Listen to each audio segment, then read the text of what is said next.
Welcome, guys, to John's Football Channel. This is your preview to Man City versus Crystal Palace, game week 36. This is the catch up. Both these teams battled to play their fixture at the time.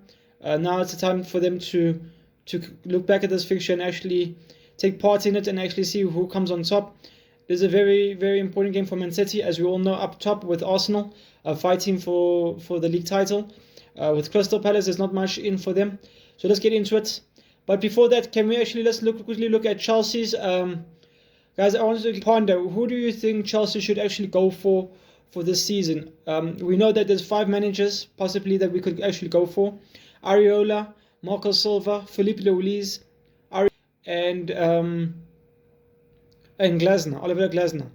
Out of those 5, who do you think actually is more realistic to actually come to us? And who do you think the club is actually looking at to actually say, no, this is the guy we actually need? Do you think that the club is actually trying to turn their heads and actually maybe not fully commit at this stage to changing their model in terms of them knowing that they need to change something for us this season, because we know how bad it's been for us in terms of financially and on the football field. So I would like to think, surely no one does the same thing twice and expects different results. Surely they didn't go and be who they are today doing that. Surely that's not their mindset going into the next season, to do the same thing and just hope that it all works out financially and as well as on the field, actually all goes well, and we probably win the Champions League or win the Premier League title or get top 4. I don't think that's where the mindset would be for them, knowing that they haven't changed anything. So I think for this next season that we're going into, I think they're going to need to change something, and I think they're going to want to at least try to. So I do think in a sense, if they're really going and trying to change their model and actually are trying to do something, I think the two managers that we would actually need is either Oliver Glasner or Marcos Alonso. I think both managers or head coaches, for that matter, are gonna want a heavy fee in terms of acquiring their services. So I think if we're actually wanting to change something at this club in terms of on the field, I think that's one of the 2 managers we would go for. Let me know down below what you guys think. Those are the 2 for me. But everyone else, I think if we get Felipe Luis, I think then we know the club is not serious. The club is still 50-50. I think they would want us. I think if they are continuing with their model, they would actually want to go with Felipe Luis, because we know as Chelsea fans we admire Felipe Luis as one of our best mans back in the day, and I think it will help us come as a community towards the team and the club a bit more, knowing like we did with Frank Lampard. So I think that's what they would do if they're not willing to change the model. I think if we see that move, I think then we can all agree that the club is not in to change the model or anything like that.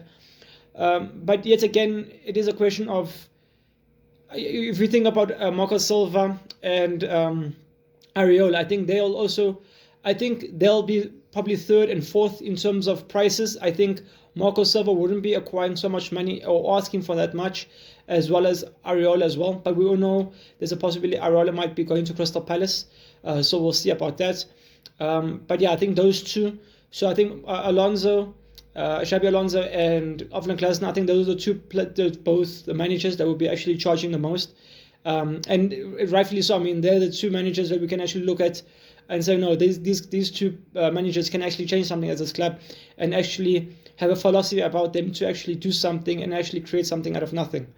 But then I think Areola and Marco Silva, I think those are the next best things. I think that will be 3 and 4. And then Felipe Luis, obviously, I mean, all respect, I mean, Flamengo are not the best team in the world. Yes, they are up there in terms of South America, but they're nowhere near the top level. And I do agree. I think obviously, like people have said, Felipe Luis, we know that the football he's been experienced to is nowhere near the level that he once remembered, or everything has changed back then. From back then to when he played to now, the game, I think, obviously has got a lot better than since when he was playing in this Premier League and everything like that. I think the intensity has increased. Everything, the attacking, the defending, everything has changed for the better. So I definitely think he out of all the managers that we have on our short list, I think he would be actually the most difficult one to acclimatize to the Premier League. But anyway, let me know down below what you guys think. Who do you think should we actually go for? Who do you think the club might go for? But who do you think we should actually go for in order for us to change our season and change the current history of our football club and the way it's going?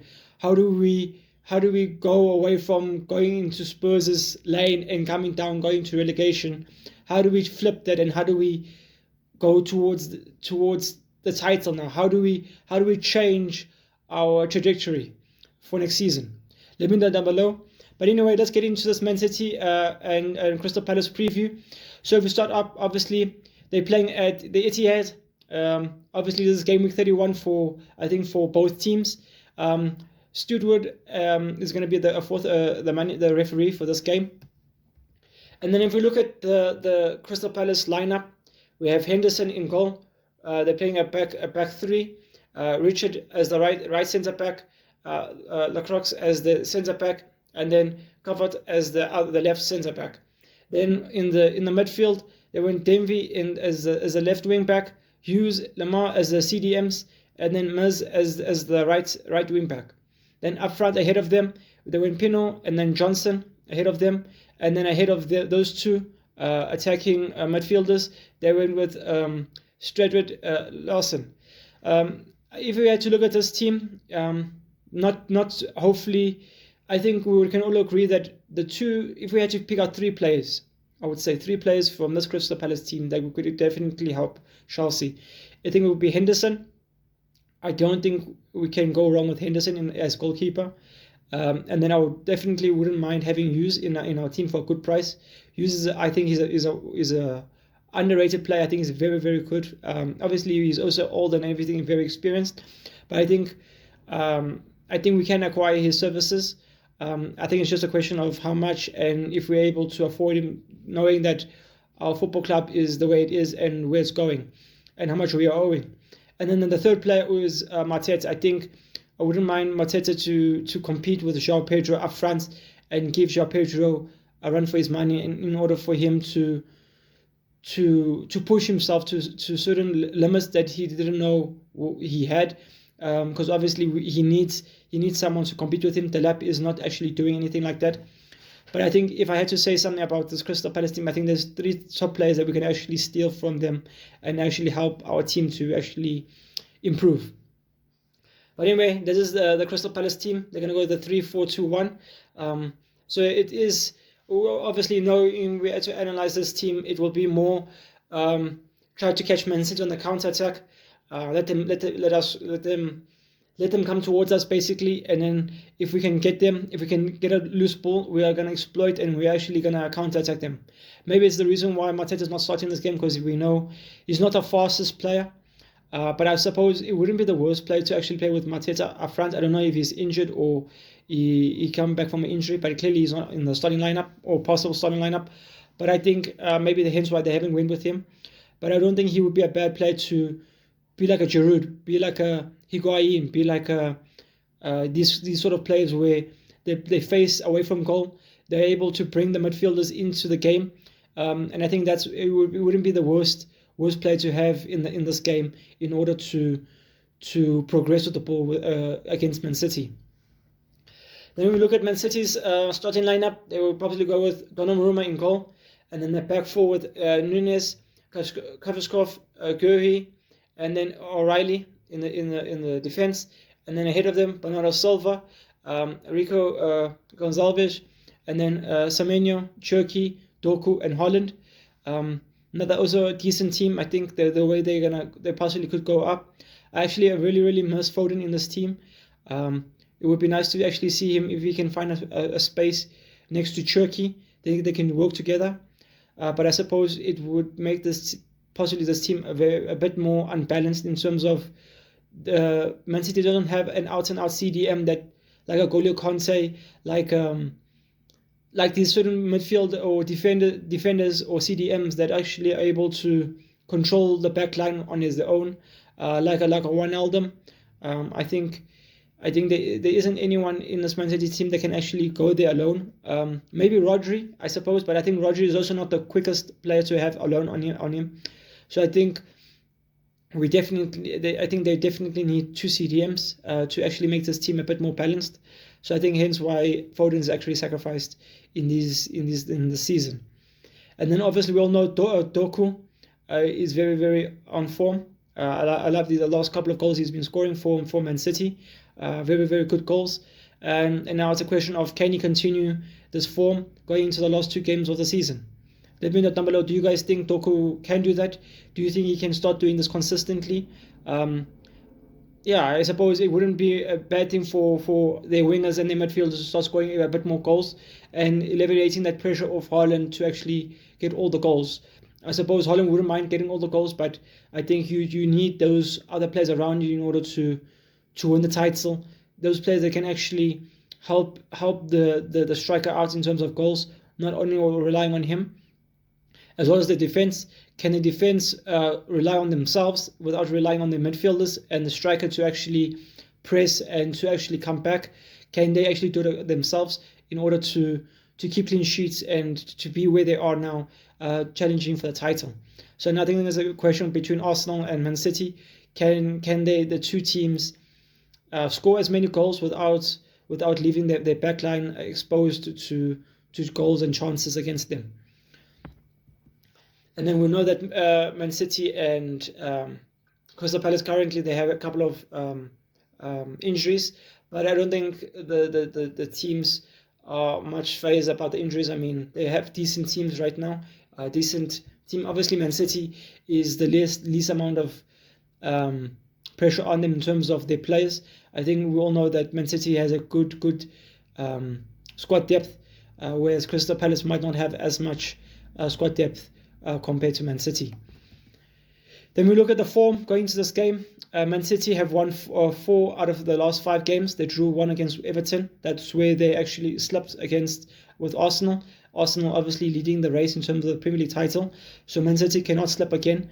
And now they have to continue to put the pressure on Arsenal in order to have a chance to actually win the title.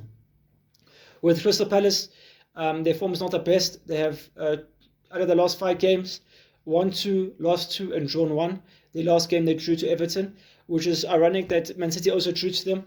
So is it a question of, can Crystal Palace actually step it up basically, or actually compete? Could this game finish a draw as well? Because Man City and Everton drew, and now Crystal Palace and Everton also drew. So can Man City and Crystal Palace draw for this game? It is a question, but I think I suppose the way I see it. Obviously, I think there will be goals in this game, but then I think it's just a question of how many. And then we look at the 2 players that were picked up for this game. Obviously, they went with Haaland and Mateta. With Haaland, he has 26 goals. Mateta has 11. If you look at assists, Haaland has 8. Mateta has 0. That's actually surprising for Mateta, a type of player that he is. I would actually think that he would actually have a lot more than 0. And then if we look at man of the matches, Haaland has 10, Mateta has 2. Matches played, Haaland has played 5 more games than Mateta on 34, and then Mateta has 29. And then if we look at in some insights to Man City, City are unbeaten in the last 16 Premier League matches at home this season, winning 13, and then probably they only drawed 3 games. And then Marmoush scored all 9 of his Premier League goals at the Etihad. So now it is a question of, could we possibly see Marmoush coming off the bench, or is there more of a chance of him coming on as a starting lineup, knowing that there's a good form for him going into this game and starting at home? Man City's most common Premier League scoreline this season has been 3-0, happening 8 times this season. And then Doku has 7 goals involved in the last 6 matches, matching his previous 24. So it just shows you, like I mentioned earlier about Doku, he's very, very in good form. Now it's just a question of how long can he extend his consistency for his team and for himself as well, in order for him to stay in the side. And then if you look at Crystal Palace, they sit 15th but ranked 9th in terms of XG, underperforming by 10 points. 4 of Crystal Palace's 5 wins in their last 12 matches came in European competitions. And then Saul scored the 20th goal, made only the second Crystal Palace to reach 20 in a season. So it just shows you that how they have a decent team, I would say, in terms of this stat. And then if you look at Crystal Palace, won just one of their last 6 Premier League matches after a midweek European game. So that's not the best thing looking at this game. That stat about Crystal Palace only winning one, also playing European football. But now, can they change that? Can they move past this and actually cause an upset for Man City? And then if we look at the current Premier League standings, obviously Arsenal on 79, Man City on 74, with the game still there to play. Then Man United on 65, Liverpool on 59, and then Aston Villa on 59 as well. And then if we look at Crystal Palace, they obviously are very, very far from relegation. They're about 10 or 8 points away from them. So they're not much worried about anything like that. I think they could actually compete, because we can see number 15 to around 9th or even 8th. I think they're very, very close. I think they can actually, they probably wouldn't get there, but I think they can be in the conversation to actually get there. I mean, because they have 2 games left, they can reach 60 points. So it is a question, not 60 points, 50 points, sorry. It is a question of where they fit. Are they going to be trying to just compete or be in the conversation to actually get a European spot? Let me know down below what you guys think. Where do you see Crystal Palace finishing the season? And then if you look at this in terms of the last 5 games for Crystal Palace and Man City have won 1, 2, 3 games. They won 3 games out of the last 5, and then they drawed 1 and then lost 1 to Man City. They lost 1 in the 17th of May 2025. So now it is a question of what are the chances of Man City what are the chances of Crystal Palace causing an upset against Man City for this game? I think Man City or Crystal Palace is a decent side. If we think about their team, I think they have a good personnel to actually do what they actually want to do for this game. I think it's a question of who gets the first goal. I think Crystal Palace cannot get the first goal too early.